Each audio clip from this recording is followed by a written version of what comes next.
여러분, 축의금 얼마나 하시나요? 친한 경우는 10만원, 식사를 안 하고 돈만 보낼 경우에는 5만원, 뭐 이런 식의 국룰이 있죠. 근데요, 요새 사정이 복잡해지고 있습니다.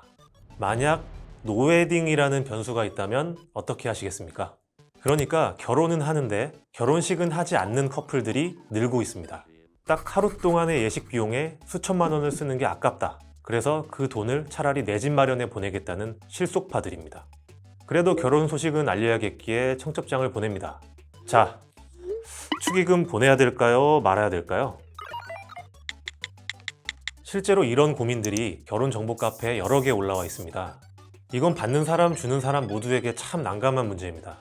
만약 내가 노웨딩으로 결혼했을 때 축의금을 주지 않았던 친구가 결혼을 하면 과연 축의금을 줘야 할까요? 이런 고민도 있죠. 나는 청첩장 보내기 싫은데 부모님이 꼭 보내라고 한다. 이게 쉽지 않은 이유가요. 축의금에는 순수하게 축하의 의미만 담겨 있는 게 아니기 때문입니다.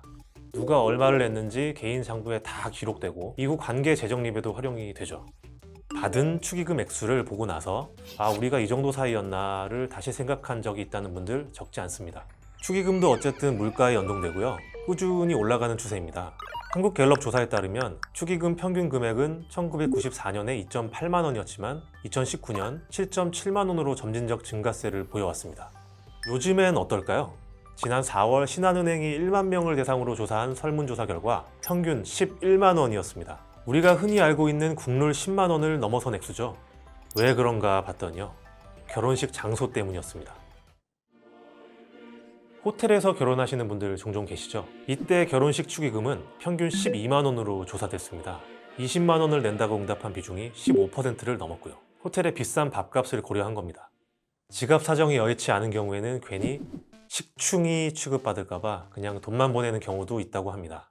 신한은행 설문조사를 다시 보면 경조사 비용에 대해 사회적으로 합의된 금액이 있다고 응답한 2030 세대가 무려 77.7%였습니다. 40대 이상의 응답률인 67.4%보다 훨씬 높습니다. 그만큼 더 눈치를 본다는 뜻이겠죠?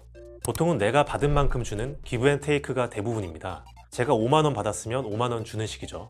근데 이 추세도 바뀌고 있습니다. 제 친구들 얘기를 들어보면요. 요새는 물가 상승률까지 계산을 한다고 합니다. 5년 전에 받은 5만 원의 가치가 지금의 5만 원과는 같지 않기 때문에 섭섭해할 수도 있다는 거죠.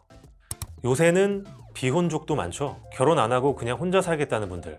이분들도 축의금을 받을 수가 있습니다. 이름하여 비혼 축의금입니다. 결혼하는 직원에게 회사 차원에서 축의금을 주는 경우가 있는데 이 혜택에서 배제된 비혼족들의 볼멘 소리가 터져 나왔기 때문입니다.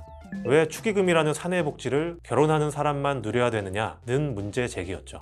그러자 LG유플러스는 작년 1월 비혼 선언을 한 직원에게 기본급 100%와 유급 휴가 5일을 주는 비혼 선언 지원 제도를 도입했습니다. SK증권도 종전 결혼 축의금과 같은 비혼 축하금 100만 원, 유급 휴가 5일을 주기로 했고요. IBK 기업은행 같은 공공기관 노조에서도 이 제도를 도입하려는 움직임이 일고 있습니다. 논란이 없을 리 없겠죠? 기존의 축의금과 달리 생활 원조 성격이 없는 돈인데다가 자칫 비혼 장려로 비칠 우려 때문입니다. 이쯤 되면 축의금이라는 게 어쩌면 대한민국 사회 풍속의 축소판이 아닐까 생각하게 됩니다. 축의금 못지않게 조의금도 예민한 문제죠. 특히 은퇴해서 벌이가 일정치 않은 경우에는 더 부담이 큰데요. 서울 연세대 신촌 장례식장에 가면 조의금 키오스크가 있습니다. 여기 특별한 기능이 하나 있는데요. 바로 조의금 할부입니다. 최장 6개월까지 카드 할부가 된다고 하네요. 빚까지 내가며 조의금을 내고 축의금에 스트레스 받는 이유. 바로 인간관계에 대한 액수가 획일화되어 있기 때문이라는 분석도 나옵니다. 친구는 얼마, 직장 상사는 얼마 이런 식으로 마지노선이 딱딱 정해져 있으니 눈치를 보지 않을 수가 없는 거죠. 청첩장이나 부고 문자가 공포가 돼버린 세상, 이제는 좀 달라질 때가 되지 않았을까요?